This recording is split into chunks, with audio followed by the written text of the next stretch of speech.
Hello, joyful readers. Today we will be reading Alexander in the Terrible, Horrible, No Good, Very Bad Day, written by Judith Viorst. I went to bed with gum in my mouth and now there's gum in my hair, and when I got out of bed this morning I tripped on the skateboard and by mistake I dropped my sweater in the sink while the water was running, and I could tell it was going to be a terrible, horrible, no good, very bad day.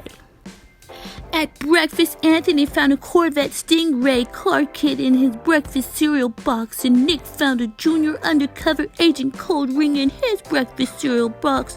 But in my breakfast cereal box, all I found was breakfast cereal. I think I'll move to Australia. In the carpool, Miss Gibson let Becky have a seat by the window. Audrey and Elliot got seats by the window too. I said I was being scrunched. I said I was being smushed. I said if I didn't get a seat by the window, I'm gonna be carsick. No one even answered. I could tell it was gonna be a terrible, horrible, no good, very bad day. At school, Miss Dickens liked Paul's picture of the sailboat better than my picture of the invisible castle. At singing time, she said I sang too loud, and counting time, she said I left out 16. Who needs 16? I could tell it was going to be a terrible, horrible, no good, very bad day. I could tell because Paul said I wasn't his best friend anymore. He said that Philip Parker was his best friend and Albert Moyle was his next best friend, and that I was only his third best friend. I hope you sit on a tack, I said to Paul. I hope the next time you get a double-decker strawberry ice cream cone, the ice cream part falls off the cone part and lands in Australia. There were 2 cupcakes in Philip Parker's lunch bag, and Albert got a Hershey bar with almonds, and Paul's mother gave him a piece of jelly roll that had a little coconut sprinkle on the top. Guess whose mother forgot to put in dessert? It was a terrible, horrible, no good, very bad day. That's what it was, because after school my mom took us all to the dentist, and Dr. Fields found a cavity just in me. Come back the next week and I'll fix it up, said Dr. Fields.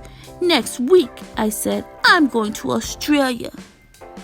On the way downstairs, the elevator door closed on my foot, and while we were waiting for my mom to get the car, Anthony made me fall where it was muddy, and then when I started crying because of the mud, Nick said I was a crybaby, and while I was punching Nick for saying I was a crybaby, my mom came back with the car and scolded me for being muddy and fighting.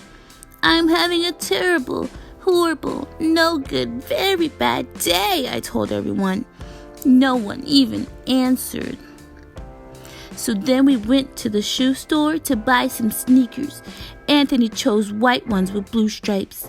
Nick chose red ones with white stripes. I chose blue ones with red stripes. But then the shoe man said we're all sold out. They made me buy plain old white ones, but they can't make me wear them.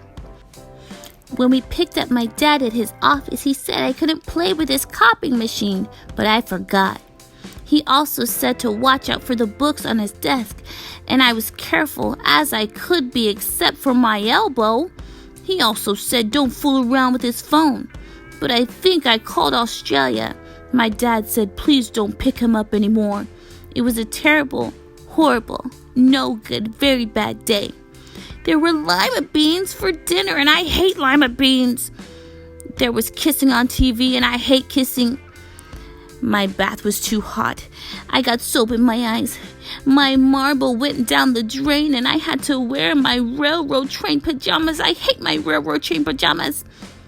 When I went to bed, Nick took back the pillow he said I could keep, and the Mickey Mouse nightlight burned out, and I bit my tongue. The cat wants to sleep with Anthony and not me. It was a terrible, horrible, no good, very bad day.